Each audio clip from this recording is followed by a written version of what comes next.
ليه بعد الطلاق بتلاقي الواحدة بدأت تنور كده سبحان الله، وشكلها بقى يتغير، ونفسيتها بدأت تتغير وبقت تبقى الأحسن؟ هل ده بيبقى الراجل عامل أساسي؟ الدنيا والظروف اللي احنا بقينا عايشين فيها، كل ده ان شاء الله هقوله لكم باني مريت بالتجربة دي، فحبيت اشاركها معاكم. يا صباح الخير عليكم، وحشتوني جدا جدا، يا رب تكونوا بخير وبصحة وبسلامة يا رب. في اول فيديو كده بفكر حبايب قلبي، يا ريت تحطوا اللايك وتشتركوا في القناة لو انتوا اول مرة تشوفونا، ولو انت ضيفة جديدة علينا اتمنى تحط لنا تعليق حلو منك كده عشان نرحب بيكي. ليه بقى الواحدة لما بتطلق بتختلف بعد الطلاق؟ يعني تلاقي اثناء الجواز حاجة وبعد الطلاق حاجة تانية خالص. الجواز بتلاقي بقى ايه؟ ليه؟ لان هي مبتبقاش شيء يعني مهتمية بنفسها، وده اكبر غلط. شايفة طلبات بيتها، شايفة طلبات عيالها، شايفة طلبات جوزها، مهتمية بده وبده وبده، ويا عيني لما بتبدأ تهتم بنفسها تلاقي اليوم خلص وبدأت تتعب ومحتاجة ان هي ترتاح. وبرضه الراجل ليه عامل اساسي في الموضوع ده، لما يكون سايبك انتي شايلة المسؤولية كل حاجة وهو سايب ايده من كل حاجة، فده برضه بيبقى ضغط شديد جدا على البنت او الست. ليه ما نشاركش الحياة مع بعض؟ ليه ما نشيلش المسؤوليات مع بعض؟ ما ده اكبر دليل، وده بيخلي برضو المشاكل بتزيد والضغط النفسي. ولذلك لما تيجي بقى ايه تفكر تهتم بنفسها تلاقي انا ههتم بنفسي ليه وعشان مين؟ محدش مقدر، محدش شايف المجهود اللي انت بتعمليه. ولو جيت ولو جه يفكر ان هو يقولك هو انت بتعملي ايه؟ انت طول اليوم قاعدة في البيت، انت ما بتعمليش حاجة. ما يعرفش ان في بيت وفي اكل وفي شرب وفي تنظيف وفي عيال وفي عياط وفي زن، وفي ده عايز ياكل وده بيتخانق مع اخوه وده ضرب اخوه وده عايز يذاكر وده عنده امتحان. هو كل اللي بيرجع بيلاقيه بيرجع من الشغل وبيبقى عايز ينام مرتاح ومش عايز يسمع دوشة في البيت عشان جاي تعبان ومصدع. بس لو مصدع بيبقى ياخد حباية المسكن وتلاقيه نام يرتاح، واعملي له بقى الحاجات السخنة وهدي عليه. انتي لو تعبانة بتاخدي حباية المسكن لو افتكرتي وخدتيها وتكملي بقية شغلك عادي، لان مش هينفع تسيبي شغلك وتهملي بيتك. ده الفرق بين الراجل والست. مع ضغوطات الحياة وعدم التقدير وعدم المسؤولية ومفيش كلمة حلوة تتقال كمان، ده كله سبب من اسباب ان هي ايه؟ انا ههتم ليه؟ انا خلاص، ما هو ما فيش تقدير وما فيش شكر وما فيش اهتمام. واللي يقولك الاهتمام ما بيطلبش ده مش حقيقي، وده ولا شرعا ولا علما. الاهتمام بيطلب، بالمودة بتطلب، بالرحمة بتطلب، الكلمة الحلوة بتطلب، كل حاجة بتطلب. مين قال ان هي ما بتطلبش؟ طيب تعالي بعد الطلاق، رغم ان المفروض بعد الطلاق دي بتبقى المسؤولية زادت عليكي بدل الحمل 100. انت بقى بقيتي بتعملي دور الام ودور الاب. كنت في الاول وانت متجوزة كنت قايمة بدور الام ودور الاب، بس الاب كان موجود يعني لو حصل حاجة كان ممكن يتدخل. دلوقتي انت لما بيحصل حاجة انت الام وانت الاب، انت اللي لازم تقولي الصح وانت اللي بتقولي الغلط، انت اللي بتبشر المهام كلها. بس ورغم ذلك لو جينا بصينا هتلاقي انك انت بدأتي تهتمي في جزء كده كنت مفتقداه، اهتمامك بنفسك، انك انت تشوفي نفسك طول الوقت كويسة وشايفة نفسك مهتمية بنفسك ومهتمية بشكلك، فبتلاقي فرق شاسع جدا في الموضوع ده. مش عارفة هل يعني المفروض العكس، بس للأسف العكس هو اللي بيحصل بعد الطلاق.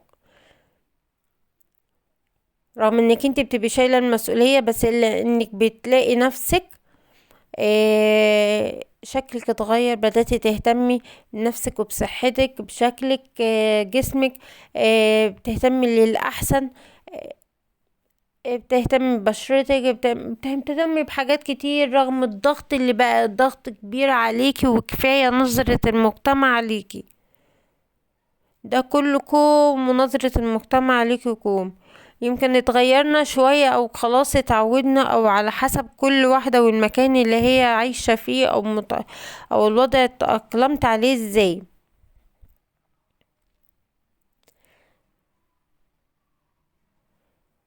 مش عارفة اقول ايه، بس يعني بتمنى من كل اب، انت اختلفت مع مراتك، انت اختلفت معاها هي، وانفصلتوا انتوا الاتنين، ما انفصلتوش، ما انفصلتش منها ومن ولادك.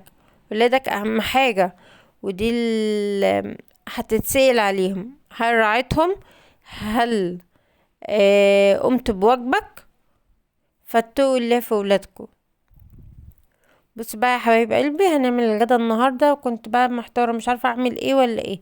فكان عندي سجق وعندي لحمه مفرومه، قلت هعصج اللحمه المفرومه كده، وقلت الباقي هبعينه ونعمل بيه اكله تانية.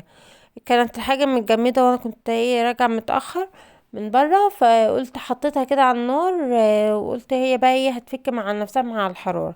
قطعت بقى شويه الخضار الجمال ده، البصل والطماطم والفلفل الحامي والفلفل الالوان وكده، ونزلت بيهم على السجق. وكمان قطعت حباية طماطمية على اللحمة، ورشيت عليها ملح وفلفل اسمر. وهديها كده يعني ايه، هنزل عليها بسقسقة شوية من المية، بقين مية كده للحمة، وتقعد بقى تغلي مع نفسها، تستوي مع نفسها. هنا هعمل الصلصة بتاعة الطماطم، وهكون ضربت صلصة الطماطم عشان المكرونة، هكون معلقة على المية، وهنزل بالمكرونة.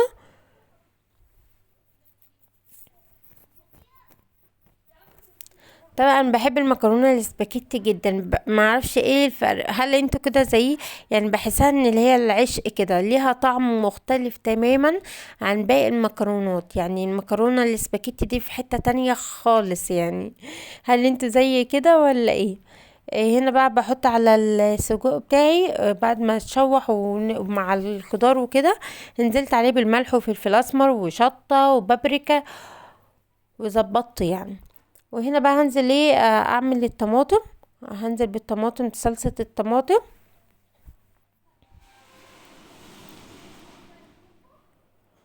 والملح والفلفل الاسمر بتاعها، واسيبها تتسبك. وبعد كده هنزل بالطماطم بتاعتي. انا بفكرت تحط اللايك يا بنات، تحط اللايك وقولوا لنا تعليق حلو جميل منكم كده.